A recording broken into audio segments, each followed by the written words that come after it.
휴일인 오늘 전북은 짙은 안개와 미세먼지가 기승을 부렸습니다. 내일부터 수요일까지는 눈이 오고 화요일부터 강추위가 이어지겠습니다.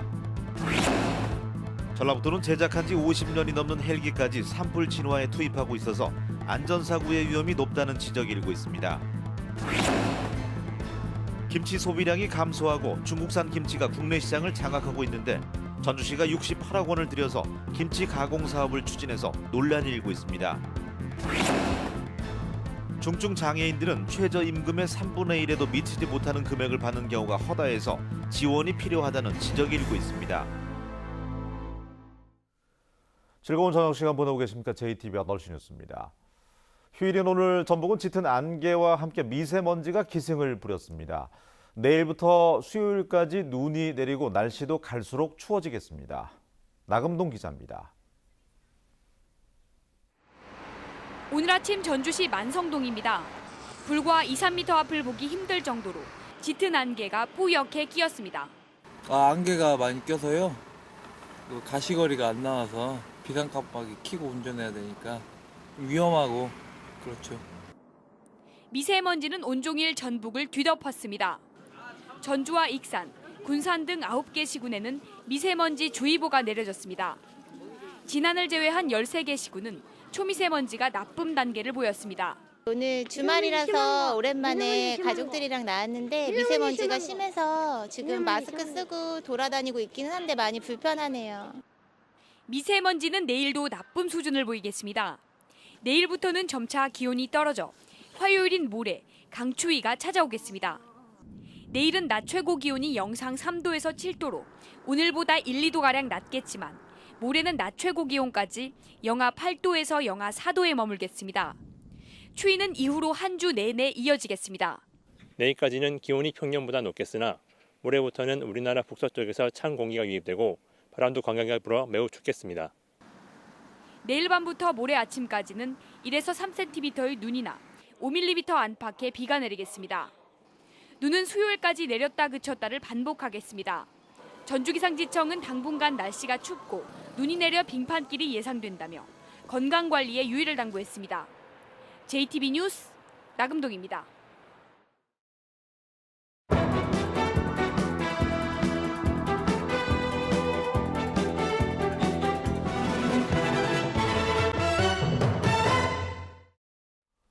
산불이 발생하면 헬기들이 오가며 불을 끄는 장면 아마 많이 보셨을 겁니다. 이 중에는 전라북도가 민간에서 임차한 헬기도 있습니다. 그런데 제작한 지 50년이 넘는 헬기까지 임차해서 산불 진화에 투입하고 있습니다. 송창용 기자가 보도합니다. 2년 전 김제에서 헬기가 추락해 조종사 한 명이 숨졌습니다. 1991년에 생산된 이 헬기는 전라북도가 산불에 대비하기 위해 민간에서 임차한 것이었습니다. 전라북도는 해마다 산불 진화용으로 헬기 3대를 임차합니다. 계약 기간은 봄과 가을 산불 조심 기간인 150일, 계약 금액은 18억 6천만 원입니다. 문제는 이들 헬기의 제작 연도가 너무 오래됐다는 것입니다. 가장 짧은 헬기가 1993년에 제작한 것입니다. 25년 됐습니다. 가장 오래된 헬기는 무려 56년이나 됐습니다. 소방 헬기의 내구 연한을 통상 20년 정도로 보고 있는 것을 감안하면 당장 폐기해야 할 수준입니다. 하지만 전라북도는 주기적으로 부품을 교체하고 안전검사를 받기 때문에 문제가 없다는 입장입니다. 가망 증명서에 의해서 조달청에 등록된 헬기를 저희들이 쓰기 때문에 연식에는 이렇게 무관하다고 보시면 되겠습니다. 그러나 헬기가 오래될수록 안전사고의 위험은 높을 수밖에 없습니다. 더구나 지난해에는 임차 헬기 3대 가운데 한 대의 담수 용량이 계약의 절반에 불과한 것으로 나타나 경찰 수사까지 진행됐습니다.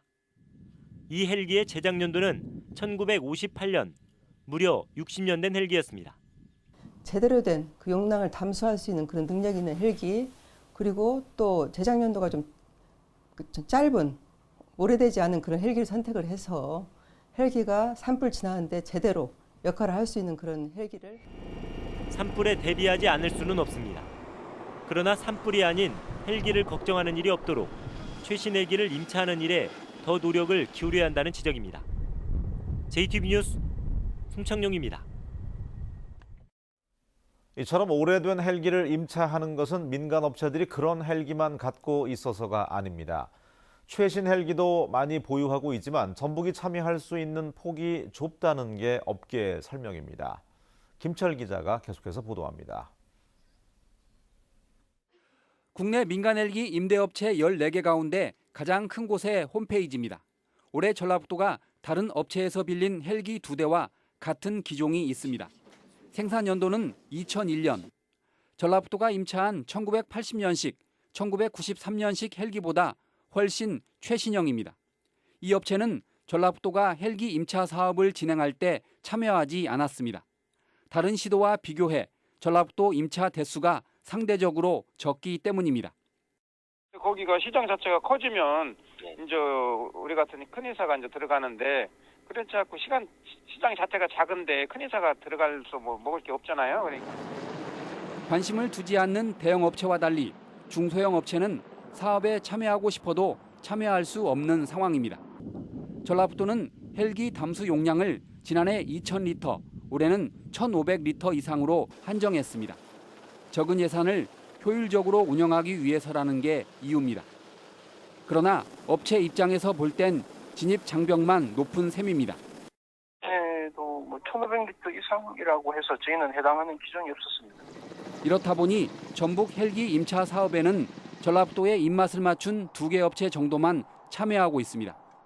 조달을 이유로 삼는 수익에 가까운 그런 어떤 계약 방식이라고 생각이 듭니다. 그래서 이 두 회사를 놓고 번갈아 가면서 한다는 것은 이 폭을 넓히지 않은 것은 분명히 이건 문제가 있다는 것이거든요. 오래된 헬기든 최신 헬기든 임차 비용은 담수 용량에 따라 똑같습니다. 굳이 50년 이상 된 낡은 헬기를 들여올 이유가 없습니다. JTB 뉴스 김철입니다.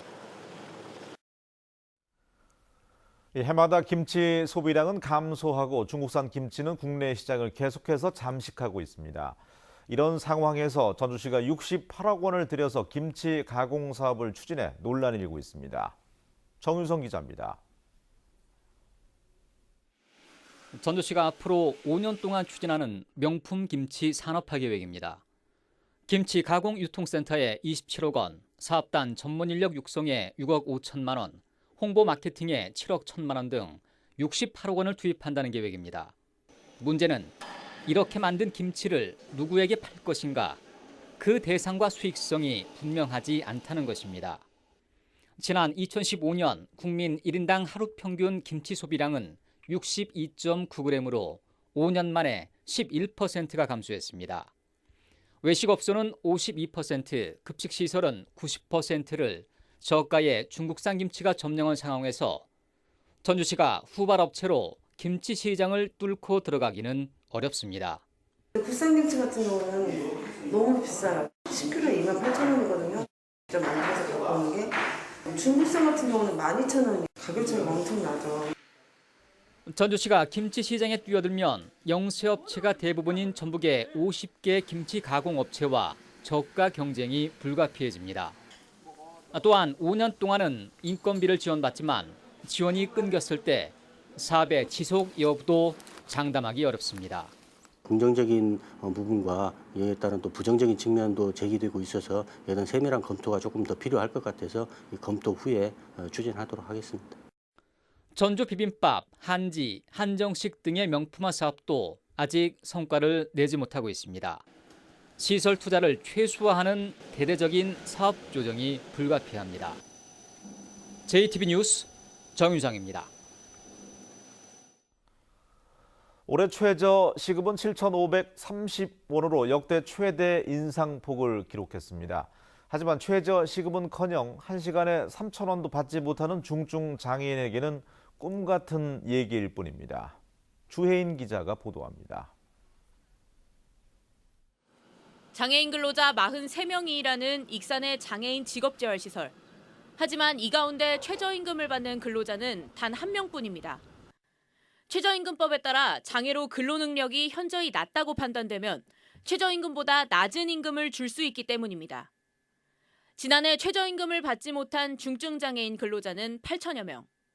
이들의 평균 최저시급은 2,630원으로 법정 최저임금의 3분의 1 수준에 불과합니다. 하지만 장애인 근로자에게 최저임금을 준다면 일반 근로자만큼의 수익을 기대하기 어렵다는 현실적 문제가 있습니다. 실제로 그 근로 능력이 그렇게 탁월하지는 않아요. 여기서 경제 활동을 하긴 하지만 그 인원들을 최저임금을 다 주기는 좀 어려운 구조예요. 부안의 장애인 직업재활시설 원장 조상원 씨는 모든 장애인 근로자에게 최저임금을 지급하고 있지만 문제 해결을 위해선 정부의 지원이 필요하다고 말합니다. 생산시설 규모도 좀 대폭 확충이 되어야 돼요. 이 정도의 규모가 지원이 돼서 보강이 돼야만 최저임금을 줄 수 있는 최소한의 조건이 되지 않을까 그렇게 생각을 합니다. 고용부가 장애인 고용장려금을 확대해 최저임금 보전 방안을 검토하겠다고 밝혔지만 실현 가능성은 낮아 장애인들은 여전히 최저임금의 사각지대에 내몰리고 있습니다. JTB 뉴스 주혜인입니다. 오늘 오전 10시 20분쯤 정읍시 감곡면 한 컨테이너에서 불이 났습니다. 불은 컨테이너 66제곱미터를 태우고 소방서 추산 500여만 원의 재산 피해를 낸 뒤에 1시간여 만에 꺼졌지만 안에서 잠을 자던 지체장애 3급 31살 A씨가 숨졌습니다. A씨의 아버지 84살 B씨는 불이 나자 밖으로 뛰쳐나와 목숨을 건졌고 장애 2급인 34살 오빠는 외출한 상태였습니다. 경찰은 목격자 등을 상대로 정확한 화재 원인을 조사하고 있습니다.